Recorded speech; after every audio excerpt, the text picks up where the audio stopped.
Assalamu alaikum. Alors aujourd'hui, on va faire la nouvelle branche qui s'appelle, du coup là, c'est à combien déjà? C'est la 52e. Alors là, on est dans une nouvelle catégorie. Donc il y en a quelques-unes catégories, il y en a 4-5 catégories. Donc la première, je la répète, hein, la première des catégories, c'est les piliers de la foi. La deuxième, c'est le dogme. Et la troisième, euh, non, fondation de la foi, pardon. La première, c'est la fondation de la foi.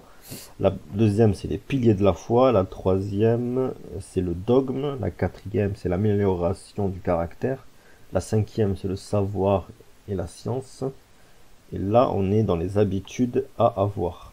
Bon, bref, après tout le reste, c'est vraiment pour catégoriser, mais les tous, elles sont à peu près liées.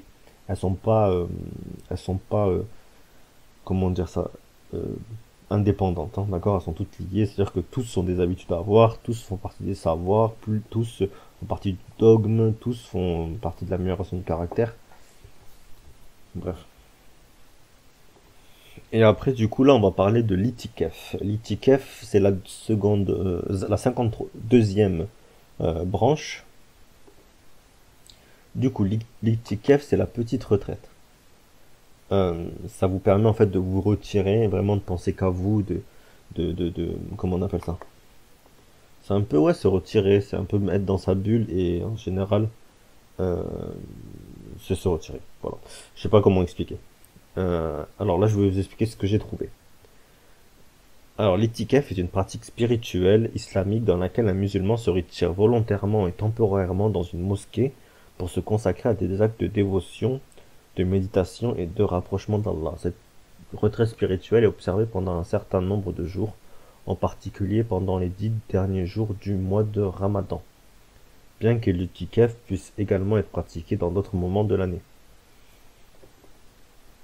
Donc, le mot itikaf, dérivé de la racine arabe akaf, akaf, qui signifie se consacrer ou se retirer.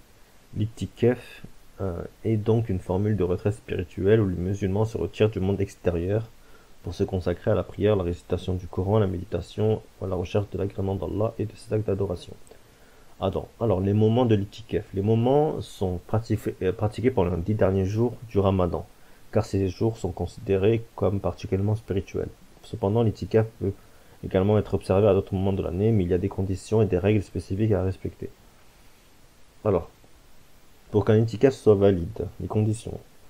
Il doit être effectué dans une mosquée avec l'intention sincère de se rapprocher d'Allah. La retraite ne doit pas être, le retraité ne doit pas quitter la mosquée sauf pour les besoins essentiels tels que manger, boire, utiliser les toilettes et d'autres besoins similaires. L'itikaf peut durer de quelques heures à plusieurs jours en fonction de l'intention du retraité. Objectif de l'itikaf. Les objectifs de l'itikaf incluent le renforcement de la spiritualité, la méditation sur le Coran et la recherche de l'agrément d'Allah, la réflexion sur sa propre vie et ses actions et la réalisation d'actes de dévotion et supplémentaires. L'itikaf est considéré comme une pratique hautement récompensée en islam. Il est censé purifier l'âme, accroître la piété et rapprocher le croyant d'Allah. Les actes d'adoration, de prière pendant l'itikaf sont considérés comme particulièrement bénéfiques. Voilà. Après, je sais pas, je crois qu'au Maroc, je prends l'exemple du Maroc, hein, mais il y a certaines mosquées qui ferment le soir et qui sont pas ouvertes durant la nuit en fait, hein. Après, après pendant le Ramadan, je pense que c'est ouvert, ça reste ouvert, mais il y a des périodes où c'est pas elles ferment les mosquées. Bah, après, Allahu Alam, hein. Euh, Après, je pense que c'est possible. Enfin, ils disent que c'est dans les mosquées, mais après, enfin après, il faudrait voir les savants ce qu'ils en disent. Mais voilà, après moi j'aime bien faire me retirer un petit peu vers la montagne, marcher un petit peu, aller à la mer ou quoi. Mais après je sais pas si ça fait partie aussi de l'itikaf ou pas du tout. Allahu alam.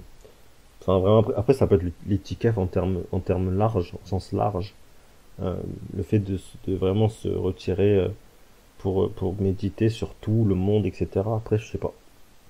Faudrait voir les savants ce qu'ils en disent. Si par exemple si je pars méditer seul dans un lieu un peu isolé, est-ce que c'est de l'itikaf? Voilà. Allahu alam. Donc voilà, vous avez vu, il y a plusieurs conditions. Ça doit être surtout fait à la fin du ramadan en fait.